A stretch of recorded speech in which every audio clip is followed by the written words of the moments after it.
할렐루야. 네. 이렇게 귀한 주말 오후를 헌신하셔서 기생하셔서 오신 모든 분들을 글쎄 놀라운 이름으로 환영하고 축복합니다. 옆에 분들에게 사랑하고 축복합니다. 그렇게 말해보실래요? 축복합니다. 너무 수고하셨습니다. 너무 감사합니다. 네, 감사합니다. 주님 사랑하셔서 또 이곳까지 이 시간을 위해서 오신 여러분들의 주님의 놀라운 사랑과 축복합니다. 자, 이제 파워포인트 나오고 있나요?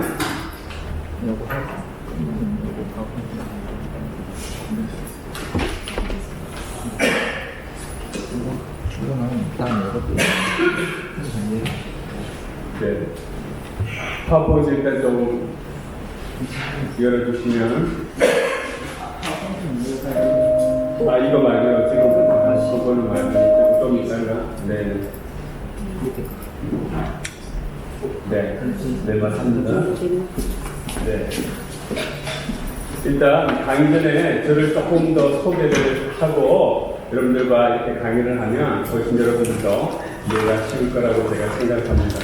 일단 오늘은 샌더의 자세와 삶, 삶과 자세, 샌더들이 가져야 되는 삶의 태도, 이러한 부분들에 대해서 여러분들하고 좀 이렇게 나누려고 합니다. 자, 일단 이렇게 어디로 하면 되나요? 이리로 하면 되나요? 네, 저 가족을 좀 소개하도록 하겠습니다. 자, 저는 딸 둘을 가지고 있는 행복한 아빠입니다. 딸들이 아주 이쁜데, 이제 설교지 갔을 때 보니까 제가 이제 99년도에 설교지를 나갔는데, 딸 둘을 데리고 갔어요. 근데 제가 이 딸들 이름을 한 번 말을 하면 여러분들은 평생 잊어버리지 않을 거예요. 자, 제가 제 딸들을 소개하겠습니다. 현지에서 수지 맞았다. 자, 큰 딸들은 뭘까요? 둘째 딸은요? 대단하세요. 현지에서 수지 맞은 그런 가족입니다. 갔더니 아이들 조금 이렇게 어릴 때, 이거보다 사실은 둘째 아이는 거의 거기서 태어난 거나 마찬가지로 우리 2000년생이니까. 근데 시간이 지나니까, 이렇게 좀 크더라고요. 이렇게 시간이 지나니까. 또 시간이 지나니까, 보사 체들을 좀 많이 했어요. 이제 6년 전에 찍은 가족 사진인데, 제 큰아이가 고등학교 이제 졸업할 때쯤 그렇게 이제 찍은 사진입니다. 그래서 이렇게 이쁜 여자들과 행복하게 이렇게 살고 있습니다. 저는 이제 99년도에 중국 서부에 있는 그 신장, 그 밑에 있는 시장이라고 하는 곳에 전체적인 티베트 사람들이 사는 곳에서 티베트인들을 위해서 지난 16년 동안 사역을 했습니다. 티베트를 잠시 소개해 드리면요. 이제 저희 외 팀들이 선생님들 함께 팀을 이루어서 그곳에 이렇게 사역을 했습니다. 그런데 티베트 하면 어떤 생각이 나시나요? 네? 산, 그죠? 티베트 하면 roof of the world, top of the world, 세상의 지붕이다, 세상의 꼭대기다. 그렇게 이야기를 많이들 하죠. 사실 세상에서 가장 큰 그 높은 지역이 티베트 고원이에요. 이렇게 융기가 돼서 이렇게 쫙 산으로 올라가요. 해발 평균이 한 3,500에서 한 4,000m 정도 돼요. 어느 높은지 이렇게 상상이 안 되시죠? 자, 남한에서 가장 높은 산이 어딜까요? 남산이라고 했어요, 제가. 한라산이에요, 그죠? 몇 미터 정도 되신지 아세요? 몇 미터? 1900m 좀 넘죠. 맞습니다. 그럼 한반도에서 우리가 가장 높은 산 어디라고 합니까? 몇 미터인 줄 아세요? 2774. 아니, 왜 이렇게 똑똑하세요? 우리 지리 선생님 계신 거 아니에요? 이렇게 한반도에서 2,800m 정도 되는 것이 가장 높은 산이죠. 저희 티베트라는 동네에서는, 그건 아주, 저희 동네에서는 아래 동네입니다.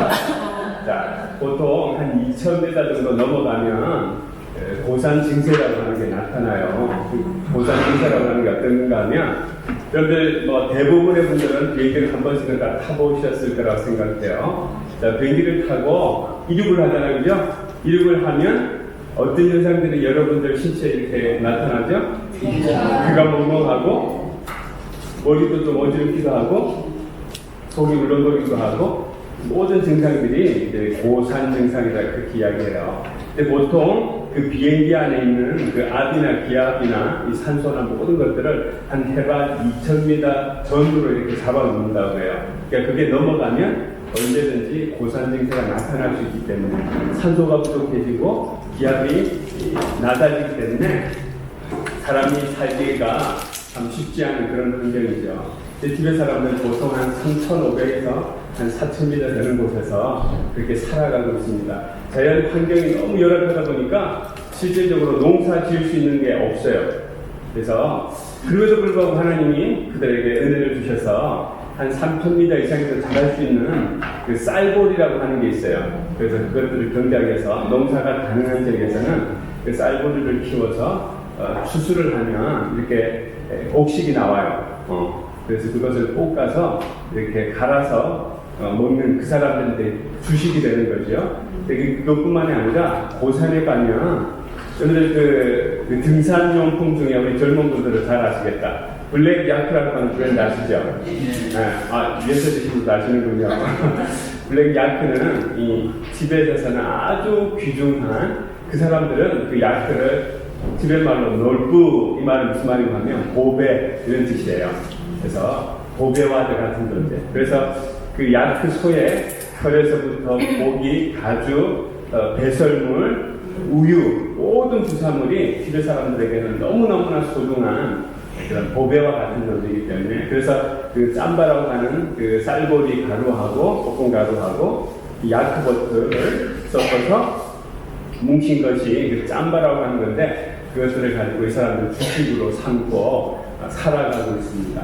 그래서 이제 여러분들 여기 보시다 보면 환경이 아주 열악해서 보통 이렇게 고산에 가는 곳곳마다 기도 깃발들이 이렇게 널려져 있어요. 기도 깃발들이 널려져 있어서 저기는 티베트 말로 아주 빼곡하게 주문들이 이렇게 기도문들이 쓰여져 있습니다. 저런 것들을 걸어놔야지 그들은 다음 생에 좋은 존재, 다시 사람으로 태어날 수 있다 이렇게 믿어요. 그리고 이게 노인네가 이제 많이 통장하는 기도 병문인데 모든 곳곳마다 사원이 다 있거든요. 마을의 중심에는. 그래서 사원이 있어서 이 사원을 오른쪽으로 시계 방향으로 돌면 계속 돌고 기도를 하면 좋은 업을 쌓아서 다음 내세에 좋은 존재로 다시 태어날 수 있다. 그들은 그렇게 확실하게 믿고 있습니다. 저는 이제 모든 제 부모님들이 기독교 신앙을 가지셨던 분이셨기 때문에 제가 한국이라고 하는 땅에 살았지만 사실 불교 문화를 잘 몰랐어요. 근데 제가 느끼기에는 물론 이게 불교 백그라운드를 가지고 계신 분이 계실지 안 계실지 모르겠는데 한국에 있는 불교도들은 정말로 윤회를 믿을까 그런 데가 질문을 많이 했었거든요. 근데 정말로 티베트 사람들은 그 윤회를 확실하게 믿어요. 그래서 불교에서 가장 큰 죄가 뭔가 하면 뭐가 가장 큰 죄인 줄 아세요? 불교에서? 살생이에요. 살생. 생명을 죽이는 거. 그죠? 그래서 집에 사람들하고 있으면 목이나 팔이나 죽일 수가 없어요. 그래서 이제 땅을 타거나 이렇게 할 때 지렁이나 벌레가 나오면 다 살려줘요. 이렇게 파서 다 파가지고 이 벌레가 생명체가 나오면 그것들을 어떻게 해서든지 잘 해서 살게 해줍니다. 그런데요, 사람들 간에 관계 문제가 생기잖아요. 감정이 올라오죠? 집에 사람들은 항상 이렇게 칼을 차고 다녀요. 그러니까 고산에 살다 보니까 기본적인 생존을 위해서 이 칼이 상당히 유용하게 필요로 합니다. 중국 정부에서 티베트 사람들에게 유일하게 칼을 이렇게 소진하고 살아갈 수 있도록 허락을 해줬어요. 근데 사람들 간의 관계가 힘들어지잖아요. 그러면 바로 칼을 떼가지고 사람을 죽여버려요. 그러니까 벌레는 살려두고 사람을 죽이는. 자, 그들이 가지고 있는 신앙이나 믿음은요, 이것은 사단이 그들의 마음의 눈을 어둡게 하는 거죠. 그죠? 하나님의 형상이 있는 사람을 죽이게 하는. 그들의 어떤 그 불교가 가지고 있는 철학이나 신앙은 객관적으로 또 도덕적으로 좋을 수 있어요. 그죠? 생명을 존중히 여기는 거. 그러나 근본적으로는 그 안에 어둠의 영이 사람들을 고린도서 4장의 말씀처럼 믿지 않는 사람들의 마음을 혼미케 해서 하나님의 영광을 가리게 하는. 그래서 이슬람이나 티베트 불교나 정말로 하나님의 형상인 사람을 그냥 벌레처럼 죽이게 만드는 그런 어둠에 속해 있는 사람들. 그래서 제가 이제 티베트에 갔을 때 지금도 마찬가지지만 99.999999999%의 사람들이 예수 그리스도를 알지 못하고 있습니다. 들어보지도 못했고. 그래서 참으로 어려운, 영적으로 어려운 지역이고, 이슬람 지역의 사람들은 그래도 예수라고 하는 것을 들어보겠죠. 선지자로도 이해를 하지만 이분들은 전혀 기독교에 대한 복음에 대한 그림자조차도 믿지 않는 거예요. 그래서 예수를 믿는다라고 고백했을 때 저희들은 마이너스 1로 시작을 해요. 플러스 1이 아니고 이 개념 자체가 없기 때문에 그 종이에 까맣게 흡칠이 되어 있죠. 그것들을 다 벗겨내고 복음이 다시 들어가야 하는 그런 쉽지 않은 그런 땅이었습니다. 그럼에도 불구하고 하나님은 이들을 사랑하시고 이들 가운데 놀라운 역사를 이루실 것을 저희는 믿고 그렇게 사역을 했습니다. 하나님께서 또 놀라운 기적들도 또 허락하셨고 그 쉽지 않은 상황이었지만 또 한 명씩 두 명씩 주님께로 나오는 그런 경험도 했습니다. 그들은 참 독특한 문화를 가지고 있고 독특한 상황 가운데 살아가는 것 같아요. 그래서 이제 티베트 사람들을 보면서 저는 이제 고어였잖아요. 가는 선교사였잖아요. 근데 이제 4년 전에 저희가 그곳에 있을 수 없는 상황이 돼서 한국으로 다시 나오게 됐습니다. 그래서 제가 이제 샌드가 된 거예요. 그죠? 그래서 하나님께서는 이 마지막 때에 우리를 총동원시키는 것 같아요. 자, 100여 년 전에, 200년 전에 한국에 위대한 선교사들이 왔습니다. 전 세계 기독 개신교에 놀라운 선교의 역사들이 막 일어나기 시작했어요. 그때는 위대한 선교사님들이 계셨어요. 선교에 조금이라도 관심 있는 분들은 허드슨 테일러, 선교에서 영웅적인 분이시잖아요. 제 외계 선교를 시작하셨던 그 캠브리지 7인 중에 한 분이신 시티스터드, 정말로 영웅적인 그런 선교사님이셨어요. 그리고 뭐 윌리엄 캐리, 유명한 뭐 선교사님들 있잖아요. 영웅과 거인과들 같은. 근데 하나님 이 시대에는 그런 영웅들을 뽑아서 사용하시는 것이 아니라 우리 모두를 사용하신다. 우리 모두를. 왜? 마지막 때가 됐기 때문에. 하나님 마지막 때에 우리 모두를 총동원시키시는 거예요. 우리 모두를. 자, 그래서 여러분들 지난 1강, 2강, 3강, 4강까지 우리의 정체성이 무엇이냐, 또 샌드로서 우리가 어떻게 살아가야 될 것인가, 또한 세계 선교 현황이 어떻게 되고 샌드들이 어디에 관심을 둬야 될 것인가. 그리고 지난 주간에는 그 멤버케에 대해서 이야기하셨죠. 어떻게 선교사는 슈퍼맨이 아니다. 우리 보내는 선교사, 가는 선교사 이렇게 구분짓는 것이 아니라, 나가지 못해서 보내는 선교사로 있는 것이 아니라 우리 모든 그리스도인들은 제자이고, 제자이면 하나님의 복음을 전하는 사람. 그것은 나가는 선교사든지 또 보내는 선교사든지 하나님조차도 보내시는 분이시지 않습니까? 그죠? 우리의 정체성을 우리가 이야기를 했어요. 자, 그래서 한 번 샌드면 영원한 샌드고 한 번 고면 영원한 고일까요? 제가 뭐라고 했어요? 이 마지막 시대에는 하나님이 모든 사람을 총동원시키세요. 저는 고였다가 지금 또 샌드고 또 지나서 또 고가 될 수도 있어요. 그죠? 가는 선교사도 될 수 있고. 자, 여러분들은 어떤 식인 것 같아요? 여러분들의 정체성. 나 그냥 샌드로 부르심, 우리 젊으신 분들도 있는데 샌드로 부르심을 받았으니 난 평생 샌드로만 살 거야. 몰라요. 영어로 who knows? 누가 할 거냐? 이렇게 급변한 시대에 또 연세드신 분들도 많아요. 저희가 선교에 있다 보면 여러 가지 선교에 관한 이야기를 많이 듣잖아요. 전국적으로 시니어 선교사들이 얼마나 많이 나오는지 몰라요. 하나님께서 은퇴한 이후에 이분들을 선교로 지금 부르시고 계시다라고 하는 것을 피부로 느껴요. 그래서 우리가 한 번 영원한 샌드면 나 영원한 샌드야.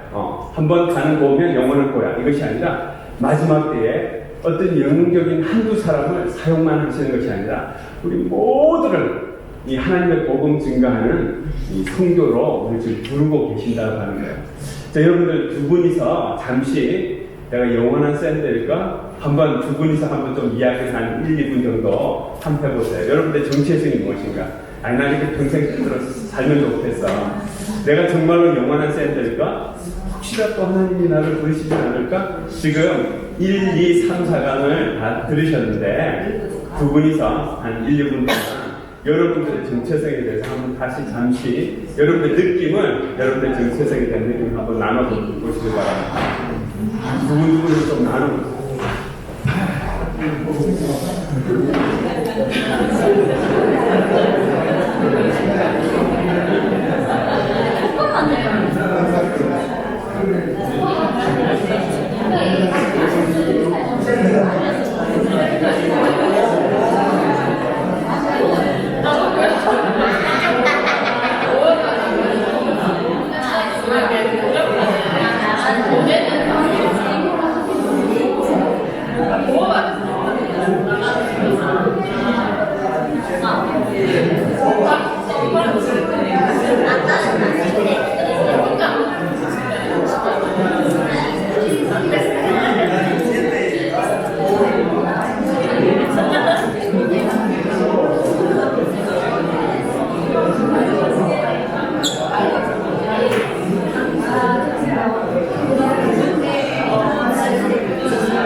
연기를 하도록 할까요? 네. 감사합니다.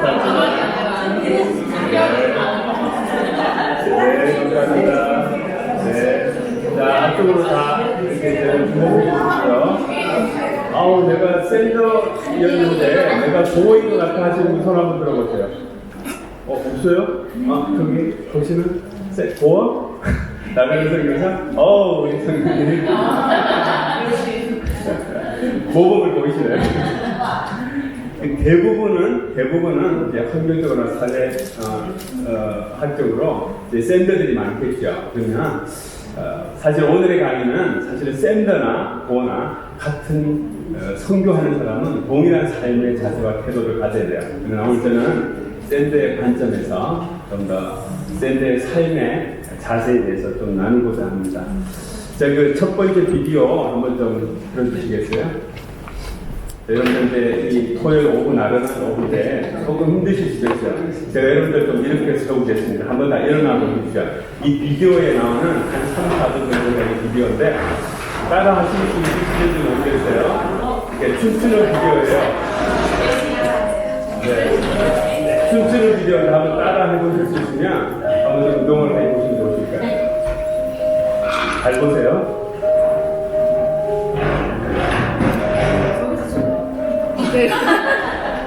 인도예요, 인도, 문바이. 북한이에요, 북한. 선교사들이 갈 수 없는 고갑 아일랜드.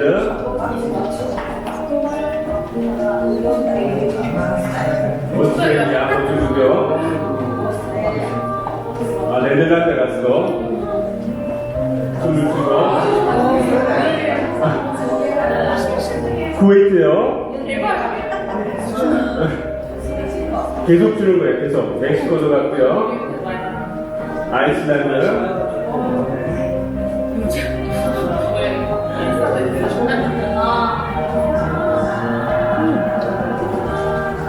스페인도 갔고요. 마다가스카르 아프리카에 있는 아프리카 섬이죠. 호주 다시 가고요. 아일랜드로 가고요. 아르헨티나도 갔습니다. 잠비아, 아프리카 잠비아도 갔고요. 터키도 갔고요. 피지도 갔어요. 피지도. 매트 하딩이라고 하는 사람이 지금 주인공이에요. 어제 중간에 있는 분. 영국도 가고요. 스웨덴도 가고요. 솔로몬 아일랜드, 남태평양에 있는 예멘요. 우리 선교사님 순교하셨던, 그리고 키르기즈스탄에도 갔고요. 필리핀에도 갔어요. 한국에 한국. 말리도 갔고요. 아프리카. 폴란드도 갔어요. 동유럽에. 미국 텍사스도 가고요. 일본에 일본. 파푸아뉴기니. 플로리다, 미국에. 독일도 갔군요. 통화, 남태평양에 있는 미국의 시카고도 가고요. 부탄 다시 갔어요. 인도.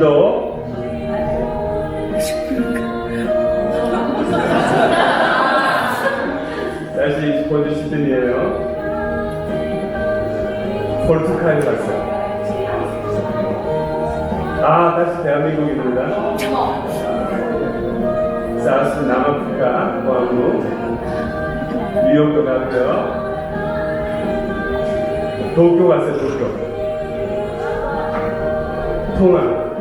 고려도 춤췄어요, 고려도.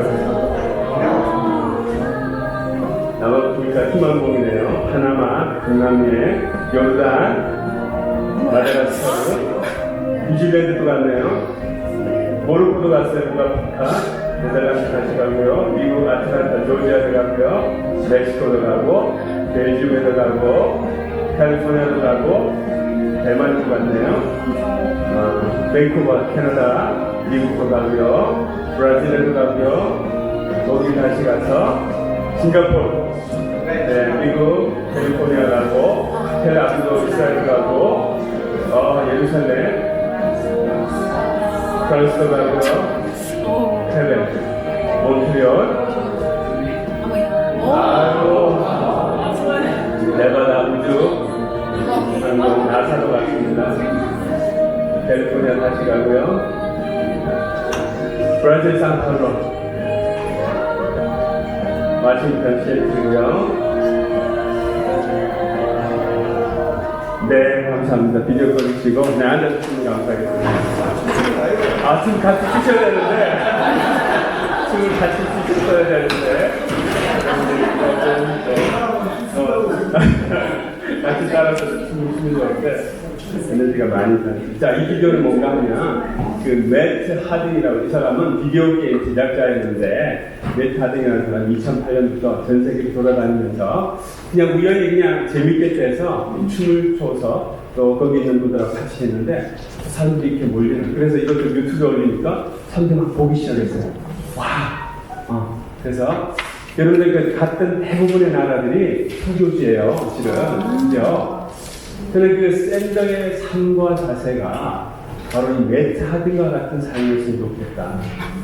우리가 가는 곳곳마다 어둠의 땅, 선교지라고 하는 건 영적으로, 실제적으로 가난하고 기쁨이 없는 땅들이잖아요. 진정한 천국의 복음을 전해주는 삶. 그래서 그곳에 가서 천국의 춤을 춰서 주위에 있는 사람들에게 그 어둠의 땅 가운데 빛과 소금의 역할을 해주는 것이 바로 샌드의 자세와 삶이 아닐까. 저는 이 비디오를 보면서 우리 샌드는 이러한 삶의 태도를 가져야 된다. 어느 곳곳 가는 곳곳마다 기쁨을 전달해 줄 수 있는. 로마서 14장에 하나님 나라는 먹고 마신 데 있지 않고 기쁨과 희락과 편안함이라고 했어요. 기쁨을 가지고 가는 거야. 샌드의 삶은요, 여러분의 모든 삶이 힘들어, 일 많어, 교회를 열심히 하지만 기쁨이 없으면요, 하나님께서 원하시는 샌드 삶이 아닐 것 같아요. 그래서 이러한 삶을 통해서 하나님께서 정말로 이러한 기쁨의 자세, 복음을 가지고 가는, 이것은 복음을 온전하게 이해한 사람만이 할 수 있는 그런 일인 거죠. 이러한 태도, 이러한 삶을 살아야 할 것입니다. 자, 여러분들 이것을 어떻게 읽을까요? 시작. 조금 다르게 한번 읽어보실 수 있을까요? 아우, 역시 성경의 표현을 잘하시네요. 자, 삶이라고 하는 것은 사람과 연결이 될 수 있죠. 삶은 나 혼자서 살아가는 게 아니죠. 하나님은 우리를 부르실 때에 각 개인으로도 부르시지만 하나님과 각 개인의 관계를 통해서 우리를 만나주시지만 그것으로 끝나는 것이 아니라 항상 십자가의 원리, 하나님과 우리의 관계를 통해서 다른 사람을 보게 하시는 거죠. 하나님 그분도, 유일하신 그 하나님도 삼위의 하나님의 그 놀라우신 공동체의 관계를 가지고 계십니다. 우리 삶이라고 하는 것은 바로 사람들과의 관계죠. 그래서 결국 샌드의 삶은 사람들과의 관계 안에서 이루어지는 것입니다. 하나님이 우리를 소문교로 부르셨어요. 이 공동체 안으로. 삶은 우리가 혼자서 살아가는 것이 아니에요. 샌드의 삶은 바로 이러한 많은 관계들 속에서 우리가 누구인지, 우리의 정체성이 누구인지, 그래서 그 정체성에 의해서 우리의 삶이 이제 사라져 가게 되는 거죠. 우리의 정체성과 우리의 삶이 분리되기 시작하면 그것은 하나님께서 원하시지도 않고 우리는 온전한 우리의 삶의 목적대로 살아갈 수가 없습니다. 이것이 바로 십자가의 원리예요. 십자가의 원리. 그래서 우리는 우리의 삶을 살아갈 때에 정말 올바른 정체성에서 나오는 모든 관계들을 통해서 샌드로서 온전한 자세와 삶을 가지고 살아갈 수 있습니다. 자, 이것이 바로 샌드의 삶의 온전한 정체성은 제자로서의 삶, 복음을 전하는, 보내는 선교사, 가는 선교사의 삶의 정체성이 바로 십자가의 원리에서 나타나는 것이죠. 하나님은 우리를 각 개인뿐만 아니라 우리를 그리스도의 몸으로 부르시고 그리스도의 몸을 만들기를 원하세요. 그 안에서 우리로 하여금 치유하기도 하시고 용서하기도 하시고 회복하기도 하시고 이 십자가의 원리를 통해서 하나님께서는 이 샌드들을 온전하게 살아가기를 원하시는 것입니다. 진정한 샌드는 바로 예수 그리스도의 제자이고 예수 그리스도의 제자는 나가는 선교사든지 아니면 보내는 선교사든지 그러한 온전한 우리의 부름의 정체성 안에서 우리는 하나님과 관계를 온전하게 맺고 우리 주위에 있는 많은 사람들과 온전한 관계를 맺고 살아갈 수 있도록 하는 것입니다. 바로 이 십자가의 원리를 통해서 우리는 샌드로서 온전한 정체성을 발견하고 또 그 정체성 안에서 올바른 자세와 태도를 가질 수가 있다고 하는 것입니다.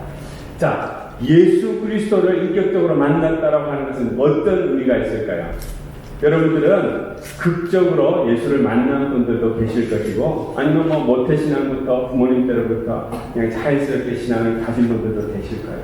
자, 예수를 인격적으로 믿기 시작하고 만난 그 시점을 전후로 해서 뭐가 가장 크게 변화가 되었나요? 여러분들 직장이 변경이 되었나요? 여러분들의 주위에 있는 그분들이 변화가 되었나요? 여러분들 삶이 뭐가 변화된 거예요? 예수를 믿기 시작하는 그 시점부터 가장 큰 변화는 우리의 마음이 변하는 거예요. 그죠?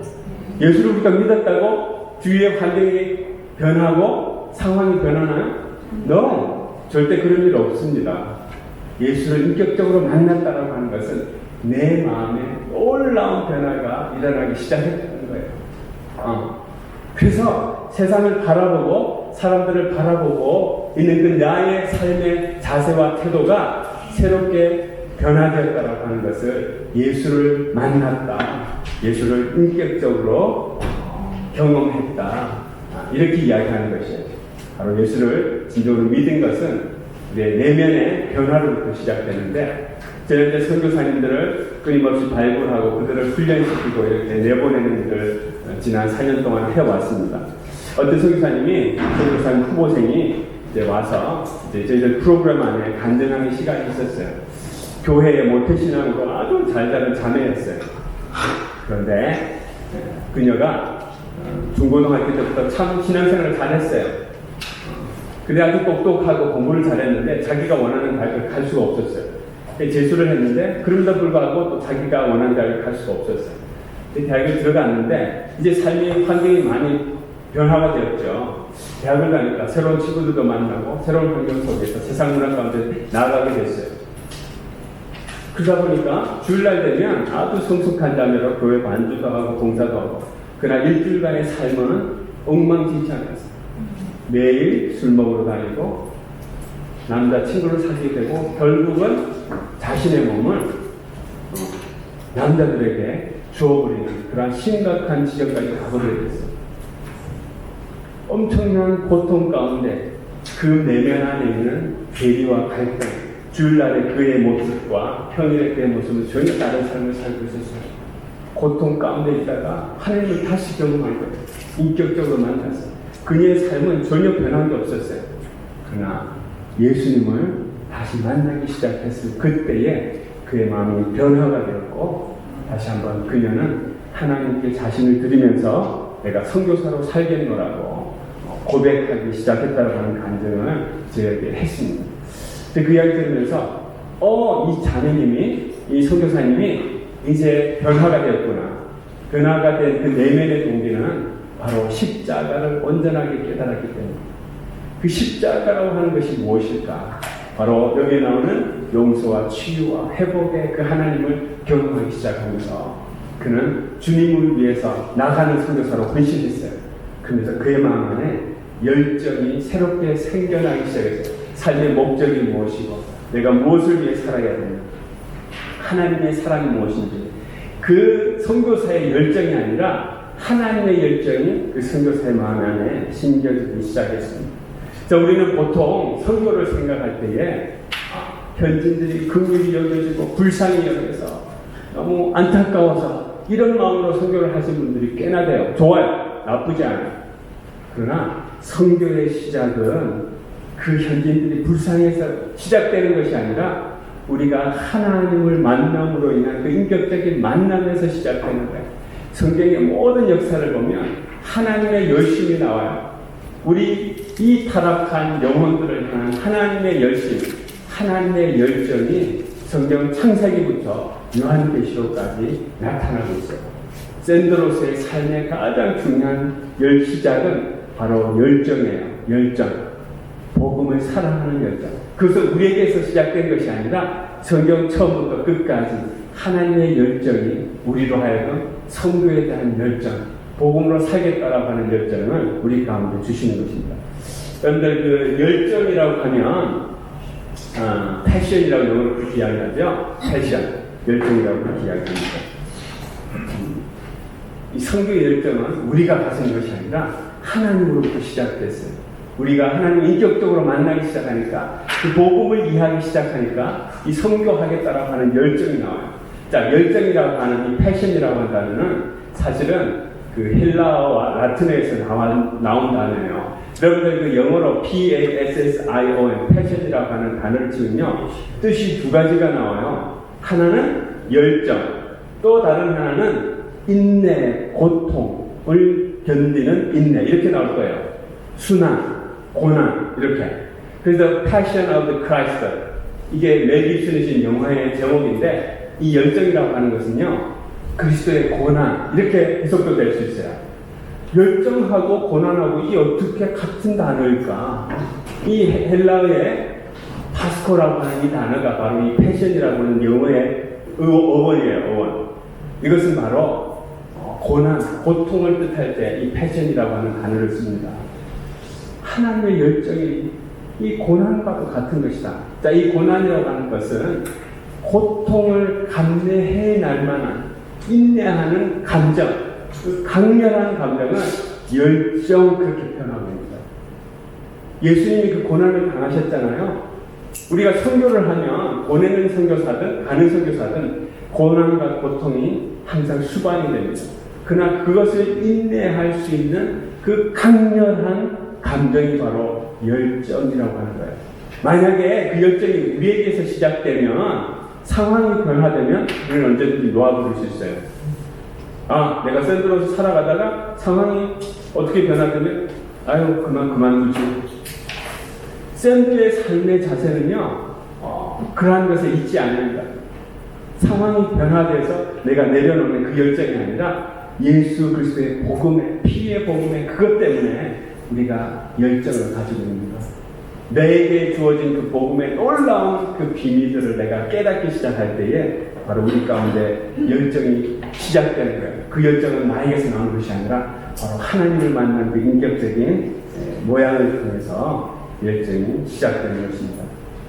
그래서 하나님은 우리 가운데 이 열정을 먼저 주기를 원하세요. 샌드의 삶의 가장 중요한 출발점은 바로 이 열정에서 시작되어야 돼요. 교회에서 하는 행사이기 때문에 성도 뭐 해야 된다고 하니까 이거 억지로 할 수 있는 것이 아니에요.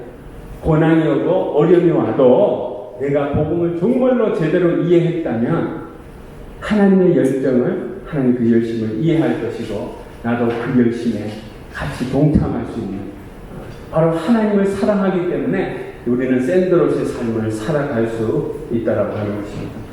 여러분들, 그 샌드로서 살아가는 것은 사실은 십자가를 지고 가는 삶이에요. 예수님의 이 고난은 바로 열정이에요. 그 고통을 견딜 수 있는 그 열정은 영혼을 사랑하시는 그 사랑 때문에 그 고통을 인내하고 참고 나아갈 수 있다고 하는 것입니다. 그런데 샌드로 살아가면 자녀들 문제, 배우자 문제, 재정적인 문제, 관계 문제, 여러 가지 어려운 점들이 많이 나타날 수 있을 거예요. 그래도 계속 내가 샌드로서 살아갈 수 있을까? 성교도에서 살아갈 수 있을까? 그러나 그것들을 극복해내고 그 고통을 참아내고 본질로서 우리가 살아가는 그 가장 강력한 동원이 있다면, 원동력이 있다면 그것이 하나님을 사랑하는 그 열정에서부터 시작이 된다고 하는 것입니다. 바로 십자가를 짊어지는 삶은 열정을 가진 삶이에요. 무엇을 우리가 목표로 살아갈 것인가? 그게 바로 시작되는 것이죠. 사도 바울이 고린도서 이런 말을 했어요. 우리 같이 한번 읽어볼까요? 시작. 하나님을 위한 것이요 주신이 천하에도 우리를 위한 것이니 그리스도의 사랑이 우리를 강건하시는가. 우리가 생각하건대 한 사람이 모든 사람을 대신할 수 모든 사람이 죽은 것이라. 사도 바울이 우리가 어떻게 했어요? 미쳤어도. 사도 바울은 열정이 넘치는 사람이었어요. 그런데 무엇에 미쳐서 살아가고 있습니다. 잘 살기 위한 것, 명예를 위한 것, 좋은 스펙을 쌓기 위한 것, 거기에 여러분들의 열정을 드리겠어요? 거기에 미치시겠어요? 요즘 세상이 젊은 아이들은, 중고등학생들은 스마트폰에 미쳐있고 어른들은 돈에 미쳐있고, 우리의 삶이 정말로 좀 속된 표현인 것 같지만 미쳐 살아가고 있는 이 세상, 우리가 어디에 미칠지, 어디에 모든 열정을 쏟아야 될 것이냐, 하나님의 마음을 알아야 돼요. 십자가를 제대로 이해했다면, 하나님의 열정을 제대로 이해했다면 우리가 어디에다가 우리 열정을 쏟아야 할지 우리는 다시 한번 심각하게 생각해 봐요. 자, 다시 한번 베드로 후서의 말씀이 나옵니다. 하나님의 마음은 어떤 마음일까? 하나님의 마음. 자, 시작. 주의 작품은 어떤 일이 되려고 생각하는 것까지 보이는 것이 아니라 오직 주께서는 너희를 위하여 배우사사 아무 명하지 아니하고 다 회개하기 원하시느니라. 자, 디모데전서 2장 4절의 말씀도 같이 읽읍시다. 시작. 하나님은 모든 사람이 구원을 받으며 진리를 아는 데에 이르기를 원하시느니라. 하나님의 마음은 그 모든 사람들이 죽게 구원받기를 원하시는 아버지의 마음, 샌드의 마음의 자세, 태도는 바로 하나님의 마음과 동일할 때에 우리는 열정을 가지고 샌드로에서 온전한 삶을 살아갈 수 있는 것, 복음을 위해서 우리가 살아갈 수 있는 것. 자, 누가복음 15장에 보면은 탕자의 비유가 나와요. 집 나간 자녀도 나오고 집을 나가지 않은 큰아들에 관한 이야기도 나옵니다. 우리가 서문교가 오래된 교회죠? 100여년이 넘었죠? 그리고 여러분들은 이 역사 안에 있는 그 공동체에 있는 분들이에요. 우리가 예수를 오래 믿었어요. 우리가 하나님의 집에 있는 집 나가지 아니한 큰아들일 수 있어요. 자, 우리가 예수 10년, 20년, 50년, 70년 믿었으면 이제 그 아버지 마음도 깊이 알아야 되지 않을까요? 샌드의 삶은 동생을 잘해줬다고 불평하는 그런 큰아들이 아니라 이제 장녀로서 장남으로서 그 아버지 마음 조금 더 이해하는 것이 바로 이 샌더의 삶의 가장 중요한 태도인 거예요. 하나님 아버지는 모든 영혼이 멸망치 않고 돌아왔는데 아버지의 마음이, 자, 우리랑 아무런 연관도 없는 그 우간다에 있는 영혼에 우리가 왜 기도를 해요? 이ትዮጵ에 있는 그 영혼들에게 왜 우리가 기도를 해요? 아무런 연관이 없어요. 하나님의 마음이 우리 속에 부어졌기 때문에, 그 사랑 경험했기 때문에, 죽었던 우리를 살리셨던 그 복음 때문에 우리가 그렇게 할 수 있는 거 아니에요. 이건 비밀이에요. 그 비밀을 안 사람들만 그렇게 살 수가 있는 거예요. 샌드의 삶의 가장 중심 안에는 하나님 사랑하는 이 마음, 그 아버지 마음 조금이라도 더 이해하는 그 장녀와 같은 마음, 장남과 같은 마음이 있어야 된다고 하는 것입니다. 그래서 우리는 이제 불평하는 큰아들이 아니라, 불평하는 집 나가지 않으면 오래 집에 있었던 그 아들이 아니라 정말로 그 아버지의 마음을 속 시원하게 하는 그 사람이 바로 샌드의 삶의 가장 중심에 가져야 될 삶의 중심이요 마음인 것입니다. 그래서 우리는 이 아버지의 마음을 온전하게 가지는 삶의 태도, 그래서 그 열정은, 우리에게 주는 이 열정은 바로 예수 그리스도를 사랑하기 때문에 이 샌드의 역할을 온전하게 할 수 있는 것입니다. 이 시간에 잠시 한 5분 정도 쉬고 10분에 다시 제가 계속 샌드의 삶의 가장 중요한 키워드에 대해서 말씀드리도록 하겠습니다. 자, 시간이 많이 가서 계속 진행하도록 하겠습니다. 자, 이제 정리를 좀 해주시고요.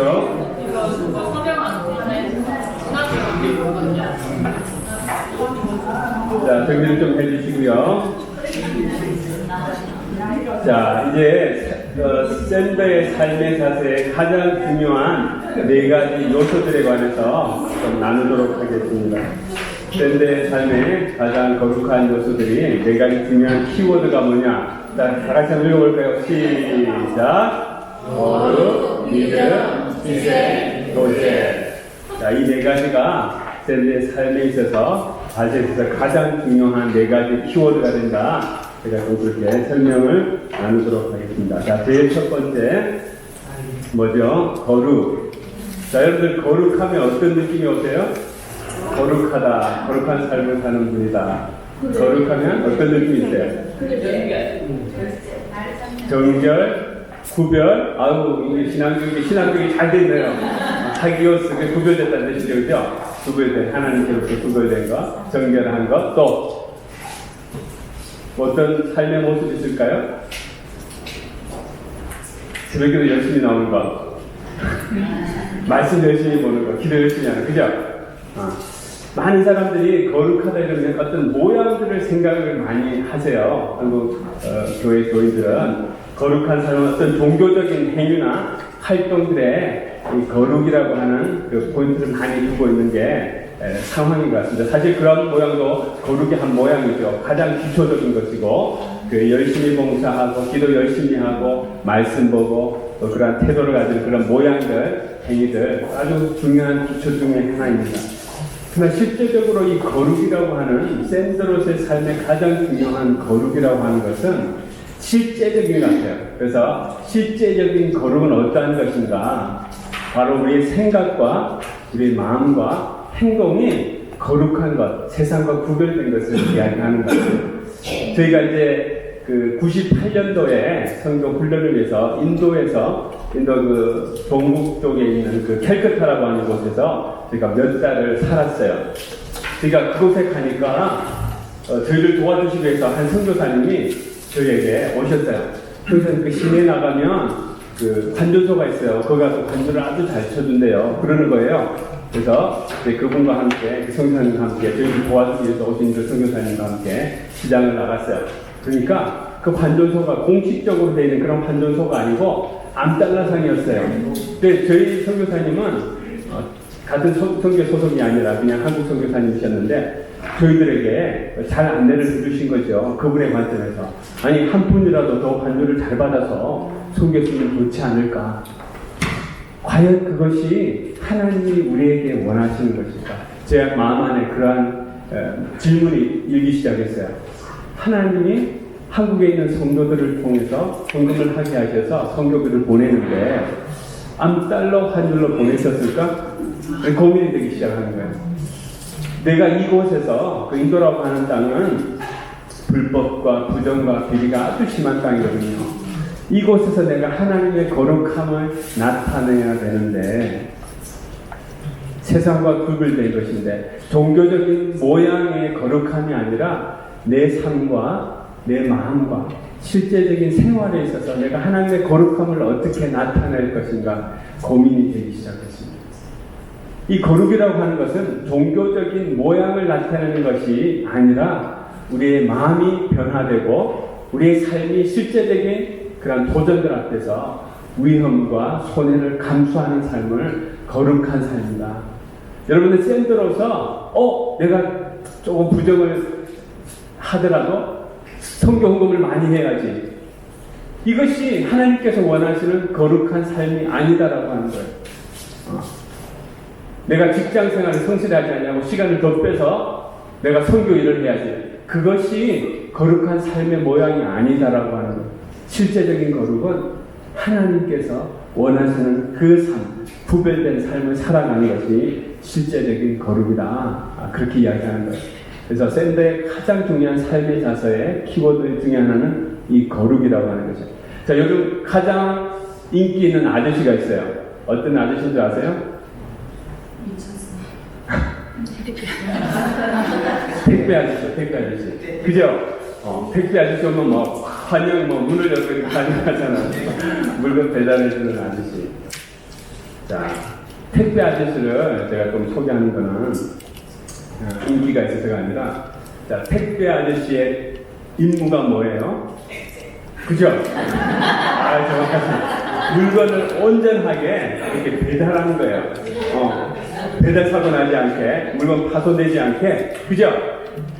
그래서 온전하게 물건을 잘 포장하게 있는 그 상태로 온전하게 빠른 시간 내에 이렇게 배달을 하는, 이 배달하는 아저씨가 문을 열는데 미소까지 이렇게 지어주고 윙크가 날려주고 이러면 너무 감사하죠.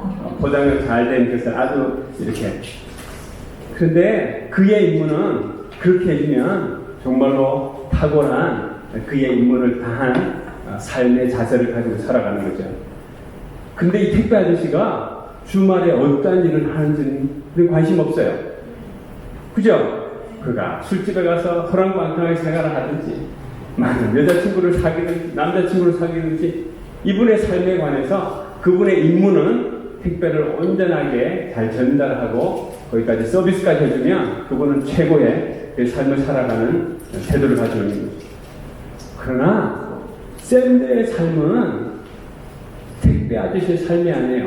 택배 아저씨의 삶이 잘못됐다고 지금 이야기하는 것이 아니라 우리가 가지고 있는 삶의, 샌드의 삶의 가장 중요한 것은 하나님이 요구하시는 것은 거룩한 삶이라고 하는 것이에요.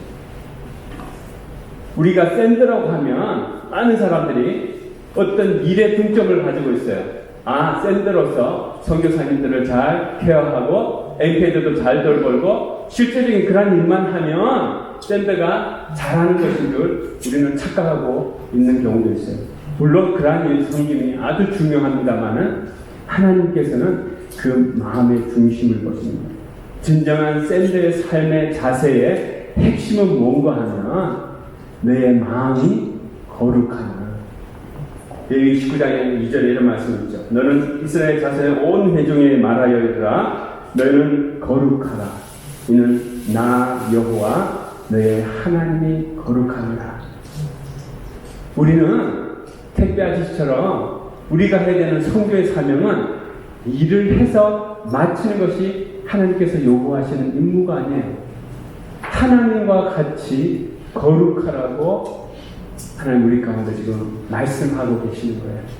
그래서 우리의 일주일의 삶, 365일의 삶이 세상과 구별된 거룩한 삶이 되지 못한다라고 하면 우리가 주중에 또 여름에 단기 선교를 나가든 비전 트립을 나가든 선교를 열심히 한다 할지라도 그것이 우리 가운데 하나님이 온전하게 원하시는 삶이 아니다라고 하는 거예요.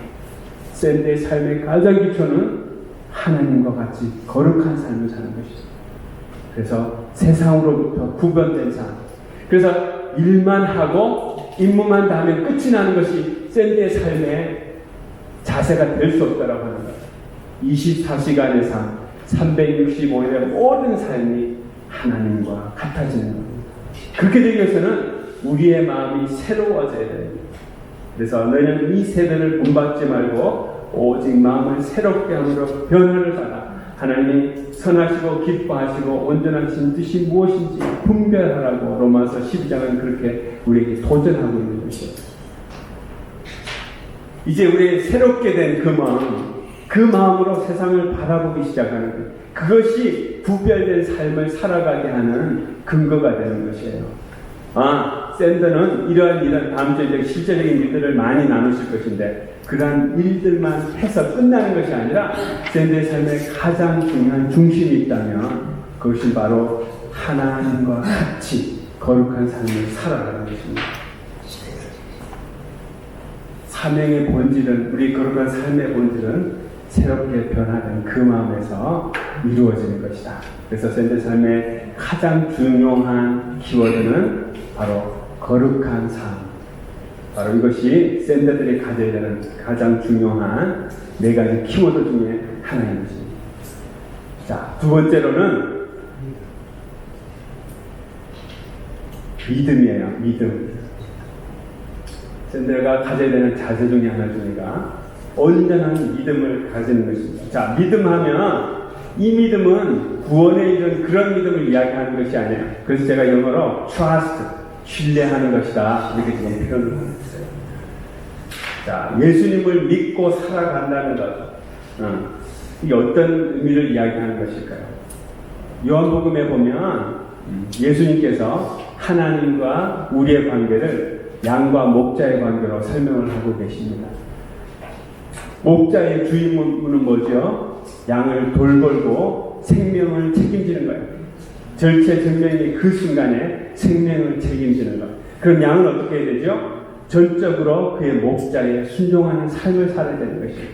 신뢰해야 돼요. 목자를 신뢰하지 않으면 자기 스스로 생명을 부지해야 되는 것. 이 믿음은 우리가 구원에 이르는 그 믿음을 이야기하는 것이 아니라 목자와 양과의 그 관계 안에서 절대적으로 그 목자를 신뢰하는 그 믿음을 이야기하는 것입니다. 우리의 실제적인 삶 안에서 어떻게 이 믿음을 살아낼 수 있을까? 시편 103편 1절에서 5절에 보면 그런 표현이 나와요. 이 모든 하나님께서 허락하신 모든 은택을 잊지 말라. 모든 은택이라고 하는 것은 그냥 그 해석 그대로 하나님께서 베풀어 주신 모든 것들이에요. 모든 선한 것, 구원에서부터 우리 삶의 모든 것 이루는 것. 왜 잊지 말라고 그렇게 성경은 이야기하고 있을까요? 우리가 너무 잘 잊어버리기 때문에.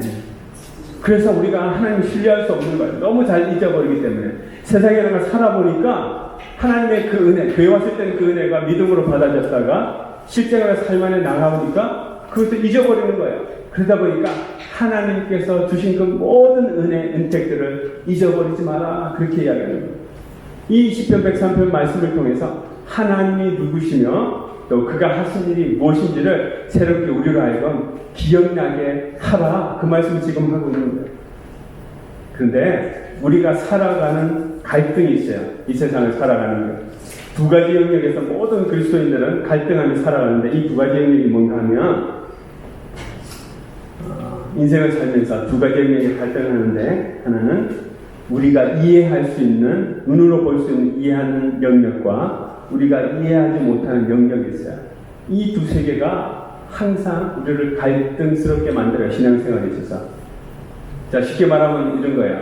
우리가 이해할 수 있는, 열심히 공부하면, 열심히 살면 성공한다. 상식적인 이야기잖아요. 그죠? 예수를 잘 믿으면 모든 게 형통하게 될 것이다. 그냥 우리가 일반적으로 그렇게 생각하는 거예요. 그런데 예수 믿는 자들에게도 불행이 다가오는 거예요. 그건 우리가 이해를 할 수가 없어요. 그죠? 쉽게 이렇게 고난에 대해서, 고통에 대해서 우리가 이렇게, 물론 근본적으로 죄의 문제 때문에 이렇게 신학적으로 표현할 수 있지만, 우리의 감정적으로, 우리의 삶 안에서 이 상황들을 이해할 수가 없어요. 그런데 얼마 전에 그 헝가리에 그 사고가 났잖아요.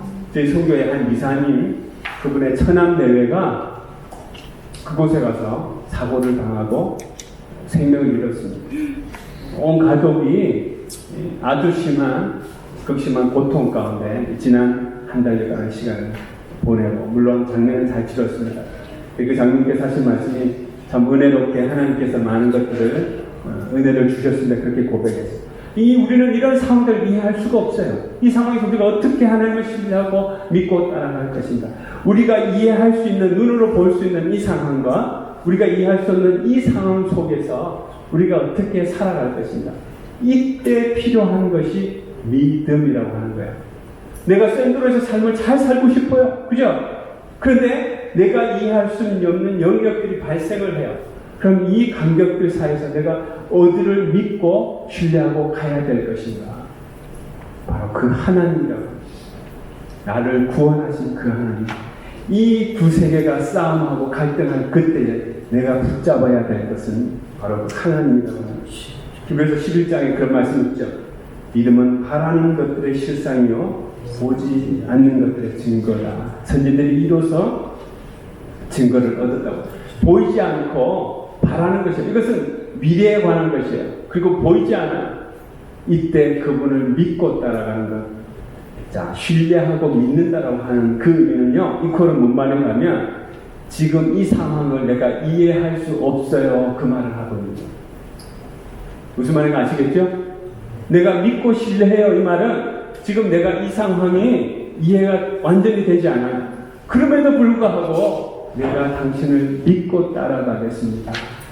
라고 하는 것이 샌드의 가장 중요한 믿음이라고 하는 그런 가치인 것입니다. 내가 믿고 신뢰합니다. 볼 수 없어요.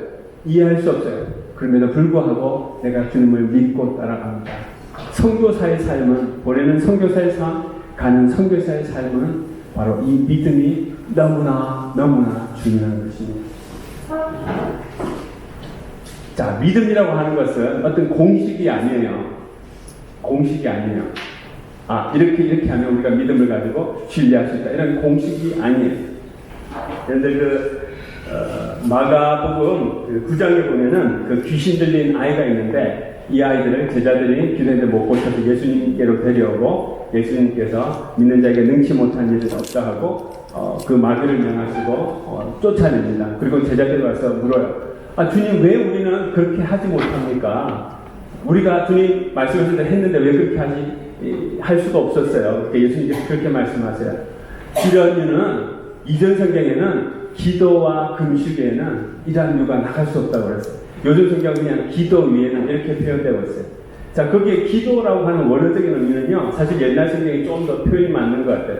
기도와 금식. 자, 기도의 원어적인 의미는요, 프로스크네어, 예배하다라고 하는 의미가 있어요. 그리고 네스테이아, 금식이라고 말은요, 왜 금식을 합니까? 이전에 우리의 믿음의 성도들이 왜 금식을 했을까요? 좀 더 하나님께 가까이 가기 위해서 금식을 했어요. 하나님께 좀 더 가까이 가기 위해서. 자, 예배한다라고 하는 것, 기도한다라고 하는 것은 무엇일까요? 좀 더 하나님께 가까이, 죄로 멀어졌던 그 관계를 좀 더 하나님께로 가까이 가게 하는 그 방법이 바로 기도한다라고 그렇게 표현합니다. 예배한다라고 그렇게 표현이 되는 거죠. 왜?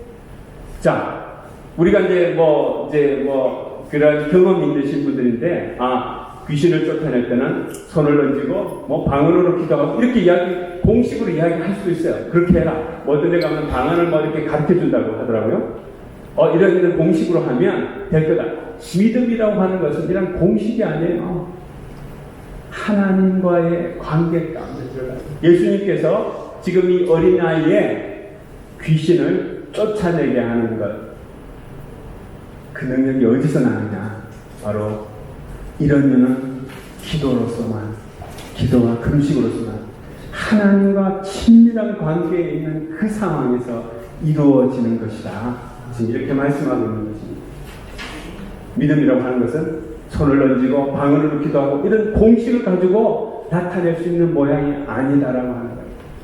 우리는 이 상황을 이해할 수 없지만 예수님께서 그 아이의 들었던 그 귀신을 쫓아낼 수 있던 근거가 있었다면 아버지와 예수님과 그 놀라운 친밀감, 그 관계 안에서 그것이 바로 이 악한 마귀를 그 아이에게서부터 쫓아내게 하는 능력이 되었다.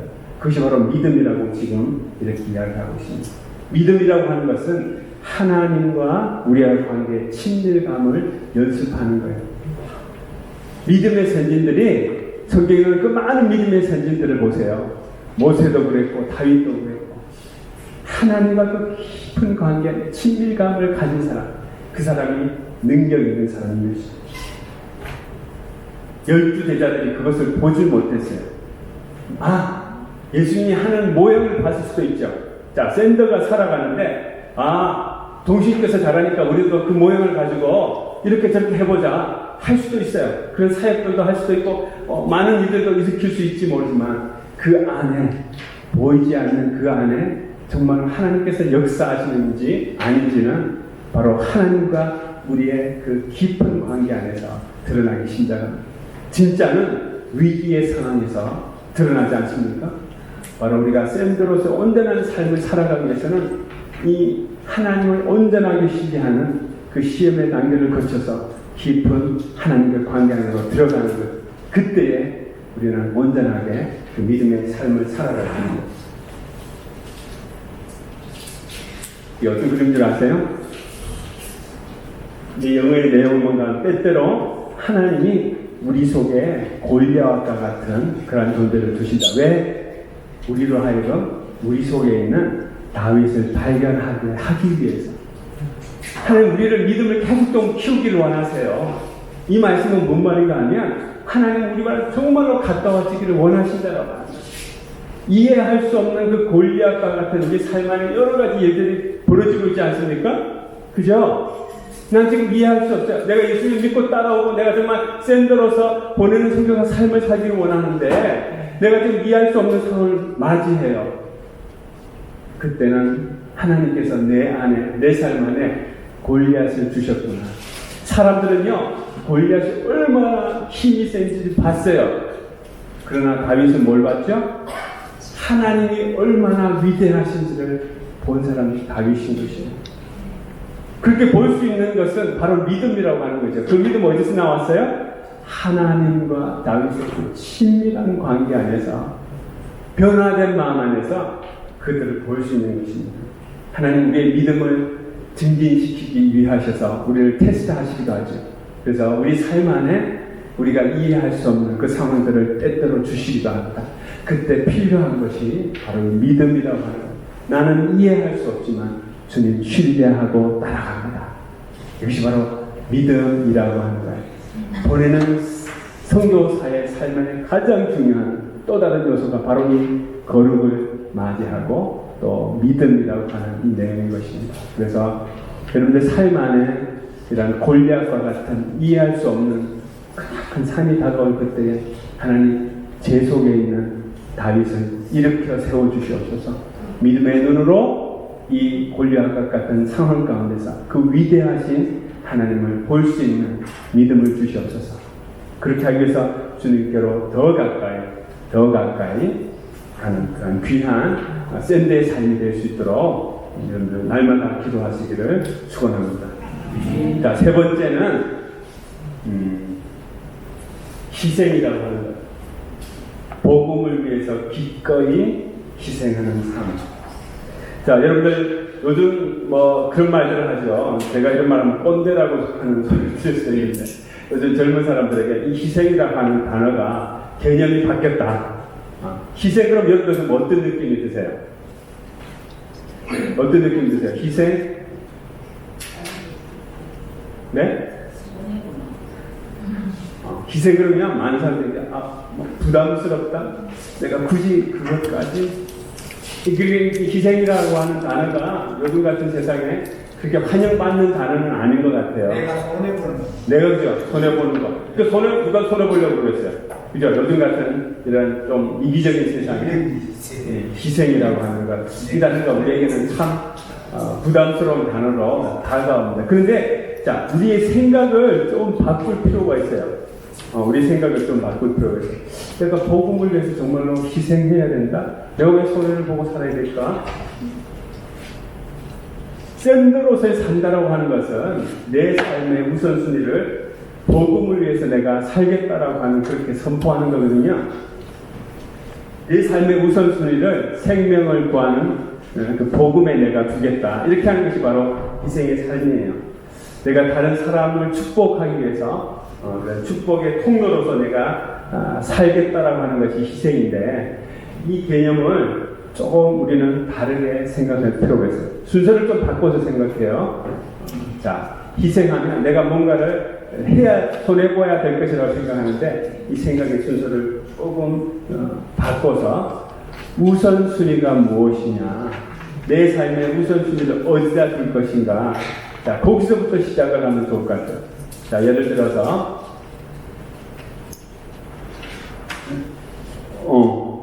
이게 이제 집에서 이렇게 제가 2011년도 12년도인가 이게 저희 가족을 데리고 이렇게 다른 지역으로 여행을 가는데, 해발 한 4,200m 정도 이렇게 험해요. 여러분들 뭐 보시면 아시겠지만 그 절벽 같은 길을 통해서 이렇게 어린아이 데리고 이제 여행을 가다가 제가 갑자기 허리가 삐끗했어요. 근데 제가 평소에 그런 일이 없었거든요. 이 1cm도 이렇게 움직일 수 없어요. 통증 때문에. 근데 이곳은 저희가 살던 지역부터 한 3일 동안 한 10시간씩 차를 타고 가야 되는 그런 지역이었어요. 이 산책 같은 모습인데, 저희 아이들이 어릴 때 제가 코스용도기로 이렇게 제가 아파 누웠어요. 며칠 동안 움직일 수가 없으니까. 그러니까 대소변을 저희 아내가 이렇게 다 받을 정도로. 근데 그래서 어떻게 병원도 없고 응급조치를 취할 수 있는 상황이 전혀 아니었어요. 제가 허리가 너무나 아파서 제가 거기서 밤새 고통에 신음을 했죠. 주님께 기도하고, 하나님, 내가 이렇게 해서 죽는 것인가요? 너무 쪽팔리는데요? 허리가 아파서 내가 이렇게 해서 이 산골짜기에서 죽는다고 하면, 하나님께서 그 밤에, 그 칠흑 같은 밤에 영적으로 너무나 어두운 이 티벳 마을 안에 하나님 빛을 이렇게 보여주셔서 저희 마을에 있는 그 미국에서 한 선교사님한테 전화를 해서 어떤 상황인지 설명해 드리니까, 일단 며칠 동안 안정해서 일단 내려와라. 그렇게 해서 뭐 헬리콥터 이렇게 뭐 할 수도 없었어요. 너무너무나 고통스러운 상황에서 이제 이렇게 한 3일이 지나서 저희 아이들이 이제 아빠를 위해서 이렇게 그림도 그려주고 이런 상황이 됐습니다. 그래서 제가 한 3일을 거쳐서 저희 티벳 형제 친구들을 통해서 이렇게 차를 대절해서 3일을 내려왔어요. 그리고는 이제 제가 회복을 해야 되는데, 조금씩 시간이 지나면서 조금 좋아지긴 했지만, 이제 의사 선생님한테 물어보니까 이렇게 운동을 하세요.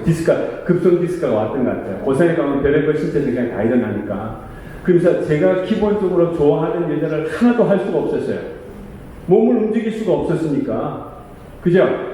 제가 집에 친구들 만나는 것, 또 제가 집에 사람들 영어를 가르쳐서 학생들에게 복음을 전하는 것, 그리고 제가 좋아하는 것을 하나도 할 수 없었어요. 이 모든 것들을 우선순위를 다 내려놓고 제가 삶의 가장 우선순위를 뭐로 뒀겠습니까? 몸을 회복하는데 한 달 동안 운동을 하자. 그런데 제가 운동을 하면서 내가 희생하고 있어. 이렇게 생각을 해본 줄을 알았어요. 삶의 목적이 우선순위가 내가 건강해야 되겠다는 우선순위가 딱 설정이 되니까 그 다음부터 희생이 되는 거죠, 실질적으로. 그런데 마음이 어떻게 돼요? 그건 희생으로 생각이 안 되는 거예요. 자, 여러분의 삶의 목적은 나는 복음으로 살겠다. 내가 그 만난 그 예수님이 너무 좋아서 내 속에 열정이 생겨서 우선순위를 거기다 두면 다른 것은 희생이 아니에요. 단어는 희생이라고 우리가 희생되어지는 것이긴 하지만, 그래서 희생이라고 하는 것은 부담스러운 단어나 복음을 위해서 살겠다, 내가 성경을 위해서 살겠다라고 삶의 우선순위를 두면 사실은 희생이 되긴 하지만 그것이 우리가 생각하는 손해보는 것이 아니다라고 하는 거예요. 그죠? 내 삶의 우선순위와 목적이 무엇인가? 그러면 우리는 그 삶을 향해서 기쁨으로 나아가는 거죠. 그래서 예수 그리스도의 그 희생이 기쁨이 될 수 있는 그 놀라운 비밀은 우리가 우리의 삶의 가장 우선순위였던 그 복음이라고 하는 것, 그 영원한 소망이고 영원한 것이 않습니까? 변하지 않는 그것 때문에 우리는 희생할 수 있는 거예요. 여러분 무슨 말인지 아시겠죠? 희생이라고 하는 단어를 부담스러워할 필요가 없어요. 누구든지 나를 따라오는 누가복음 9장에 또 우리에게 이르시되 아무든지 나를 따라오는 것은 자기를 부인하고 날마다 제 십자가를 지고 나를 따를 것이다. 우리는 이 세상은 자아 실현을 하기를 원하지 자아 부인을 하려고 하지 않아요. 그러나 우리가 십자가를 우리의 삶에 우선순위로 두기 시작하면 우리 자신을 부인되어지고 그 복음을 향해서 내가 만났던 그 예수 그리스도 그것이 얼마나 귀한데 그 삶의 목표를 두기 시작하면 우리는 자연스럽게 다른 것을 희생할 수 있는 것이 되는 것입니다. 설교를 살면서 많은 희생해야 될 것들이 있다라고 여러분들을 이해를 하시죠? 맞습니다. 샌드로에서 삶을 살면 희생을 해야 될 것이 있어요. 그죠? 이 주말에 이렇게 또 강의도 나와야 되고 또 어떤 선교적인 일을 해야 되기도 하고 희생되어지는 것들이 있죠. 그것이 희생으로 끝나는 것이 아니라 그것이 우리에게 기쁨이 된다라 삶의 우선순위를 복음에 두었기 때문에 바로 샌드의 삶의 자세 또 중요한 키워드는 바로 희생이라고 하는 단어일 것입니다.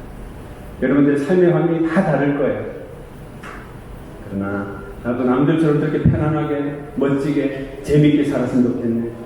그러나 그 모든 것들은 없어질 거예요. 썩어질 거예요.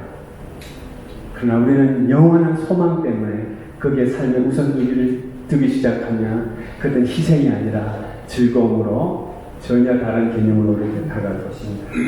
자, 이제 마지막으로 샌드의 삶의 가장 중요한 자세와 태도는 바로 교제하는 삶이에요. 여러분들 그 아프리카 속담을 너무 잘 아시죠? 빨리 가려면 혼자 가고 멀리 가려면 함께 가라. 또 이런 말도 있대요. 외나무가 되려거든 혼자 서라. 푸른 숲이 되려거든 함께 서라. 하나님은 제가 초반에도 이야기했지만 우리를 부르실 때에 개인으로 부르시지만 공동체로 우리를 부르셔요. 그죠? 아담만 창조하신 것이 아니라 하와를 통해서 작은 공동체를 이루게 하시고 가정을 이루게 하시고 또 사회를 이루게 하시고 또 소문교회 같은 이런 그리스도의 몸의 공동체를 이루게 하세요.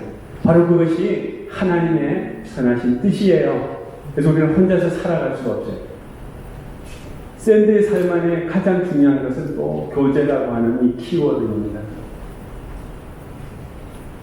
고린도서 말씀에 있는 말씀이 12장 12절에 몸은 하나인데 많은 지체가 있고 몸이 지체가 많으나 한 몸인 것과 같이 그리스도도 그러하니라. 우리 모두는 그리스도의 몸 안에 이렇게 붙어 있어요. 근데 여러분들 뭐 이렇게 여름에 비전 트립을 가든지 같이 교회에서 일을 하든지 하다 보면 갈등이 있을 수 있잖아요. 어려움이 있을 수 있고 성격이 다르고. 근데 왜 저 사람은 나같이 생각 안 해? 왜 저분은 내 하는 일마다 반대를 해?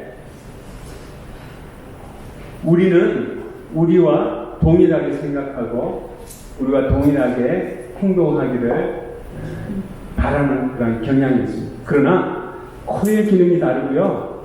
손의 기능이 다르고 우리 몸의 각 부분들은 모든 사람 그 지체가 기능이 다르도록 하나님은 우리를 그렇게 만드셨어요. 이것들을 우리가 이해하고 그리스도가 머리가 되시고 우리가 한 몸이 된다라고 하는 이것들 이 또 신비해요.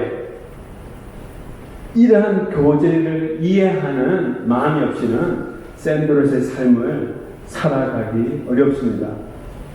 여러분들 성교회의 모양으로 남전도의 여전도의 모양으로 청년의 모양으로 하나님 각 사람들을 공동체로 부르실 때에 여러분들의 기능이 다르고 여러분들 형제자매에 일할 수 있는 그 기능들이 다른 것이에요. 교제는 그냥 아침에 조용한 아침에 가서 커피 마시고 브런치를 먹으면서 하는 그것만이 교제가 아니라 형제자매의 그 다름을 그리스도의 몸으로 이해하고 받아들이고 존중하기 시작할 때에 바로 우리는 함께 이 공동체로서 샌드의 삶을 온전하게 살아갈 수가 있습니다. 성경에 보면 위대한 사명, 계명이 두 가지가 나와요. 마태복음 22장에 바리새인이 예수님에게 물었을 때에 예수님이 가장 큰 계명이 뭡니까? 이렇게 물었어요. 예수님이 뭐라고 말씀하시냐면 내 하나님을 사랑하고 내 이웃을 내 몸과 같이 사랑하라. 그것이 큰 계명이다. 위대한 것 두 개. 그리고 마태복음 28장 이 성경하면 딱 나오는 대사명 Great Commission. 그죠? 대사명 모든 민족들로 하여금 예수를 알게 하라. 모든 성부와 성자와 성령 이름으로 세례를 주라. 복음을 전하라. 이것이 위대한 사명이요, 위대한 계명이요, great한 것, 위대한 것. 예수님이 그 두 가지를 말씀하셨어요. 이 위대한 것 중에 하나가 하나님과의 관계뿐만 아니라 그 십자가에 올라가 다시 나오는 거예요. 그리스도의 몸을 인정하고 그들을 사랑하는 것. 이 교제의 핵심이 없으면 우리는 함께 이 공동체에서 선교 사명을 할 수가 없어요. 사실 샌드라고 하는 것은요, 개인의 삶을 말하기 이전에 이 공동체의 삶을 이야기하는 것입니다. 여러분들이 개인으로도 샌드의 삶을 살아가실 수도 있지만 사실 이 서문교회라고 하는 이 공동체가 샌더가 되는 거예요. 그죠? 교회에서 샌드로서의 사명을 잘 감당하는 것이 중요한데 이 교회 공동체 안에서 이러한 다름에 대한 인정, 그리스도를 머리로 하고 우리 모든 지체가 다르다고 하는 이 인정이 있지 않으면 우리는 함께 이 샌드로서의 사명을 온전하게 할 수가 없습니다. 우리는 샌드의 그 부르심에 지금 있는 것이요. 그래서 오늘 샌드가 가져야 되는 그 열정은 바로 예수 그리스도 하나님을 사랑하는 것. 그 열정을 가질 수 있는 근거가 있다면 우리에게 미래에 대한 소망이 있기 때문에요. 하나님의 열정이 창세기부터 계시록까지 나타났기 때문에 우리는 예수를 인격적으로 만난 그에 그것이 우리의 열정이 되어서 고난이나 고통도 감내해 나갈 수 있는 그 강렬한 감정을 가질 수 있다. 이것으로 우리는 샌드의 삶을 시작해야 돼요. 그리고는 우리 삶 안에는 가장 중요한 네 가지의 핵심적인 키워드가 있다면 샌드의 삶의 자세 중에 이 거룩한 삶. 하나님이 거룩하기 때문에 우리의 모든 24시간의 365의 삶이 거룩해야 된다. 그 다음에 우리는 온전하게 그를 신뢰하는 믿음을 가져야 된다. 그 믿음의 근거는 하나님과 우리와의 놀라운 깊은 친밀감에서 시작됩니다. 그리고 우리는 희생하는 삶을 살아야 된다. 삶의 우선순위를 어디에 둘 것인가.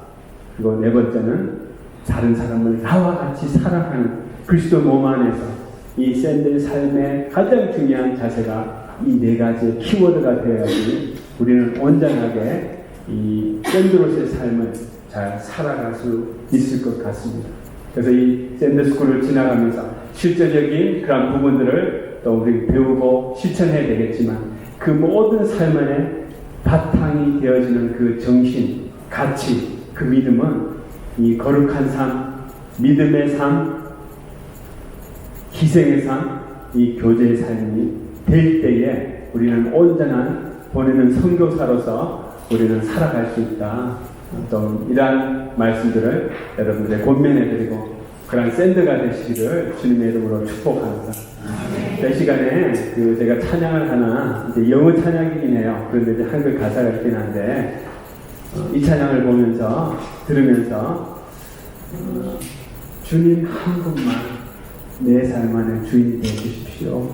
좀 이런 고백을 좀 하는 시간이 되기를 원해요. 짧은 2, 3분 되는 그런 찬양인데 Give me Jesus. 나에게 예수님 주세요. 물론 우리 예수님 가지고 있죠.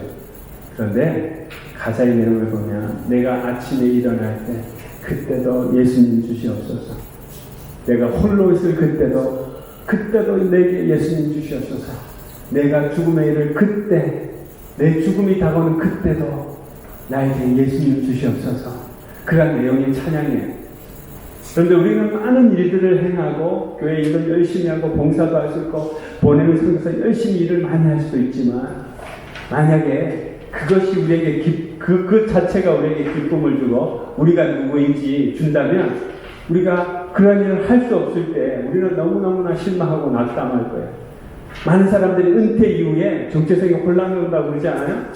우리가 무엇을 하고 행하는 거기에서 우리는 정체성을 찾는 것이 아니라 예수 그리스도 그분을 사랑하는 것, 그것으로 우리는 온전하게 정체성을 삼아야 되고, 세상의 모든 것 다 가지십시오. 그러나 내가 죽을 그때에, 내가 천국 갈 그때에 예수 그리스도가 나에게 모든 것이 되신다면 우리는 온전한 믿음의 사람, 거룩한 사람, 희생하는 사람, 교제하는 사람이 될 수 있다. 그러한 샌드의 삶을 살 수 있다. 그것입니다. 자, 마지막에 그 두 번째 비디오 한번 좀 들어주시겠어요? Give me Jesus. 영어를 잘 모르시는 분들도 옛날에 그런 말 있죠. Give me chocolate. 찬양을 듣고 묵상하시면서 이 샌드의 삶의 가장 중심, 내가 정말로 예수를 사랑하고 있는가? 그 사랑이 없이는 우리가 이 샌드의 삶을 살아갈 수가 없는 거예요. 가사의 내용을 잘 보시면서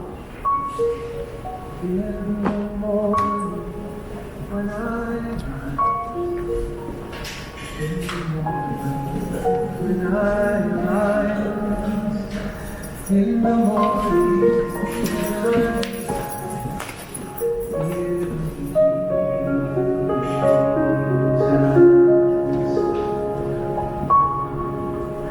give me Jesus, give me Jesus, you can have all this world.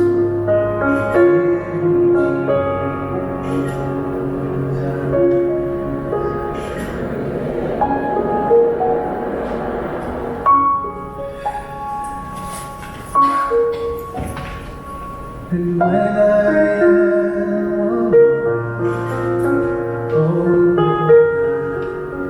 am alone. And when I am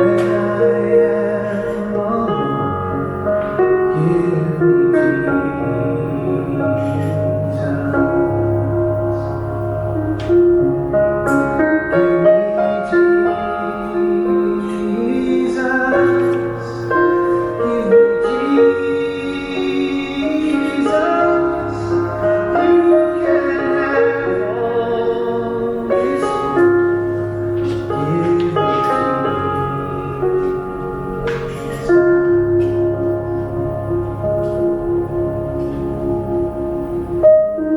give me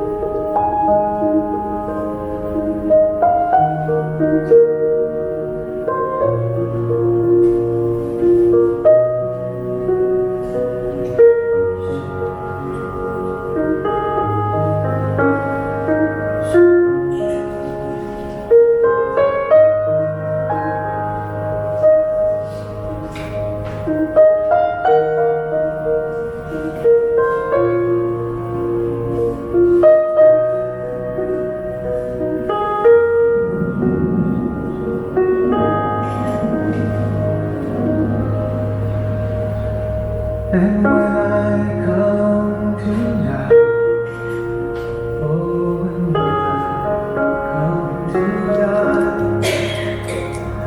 and when I come to die, give me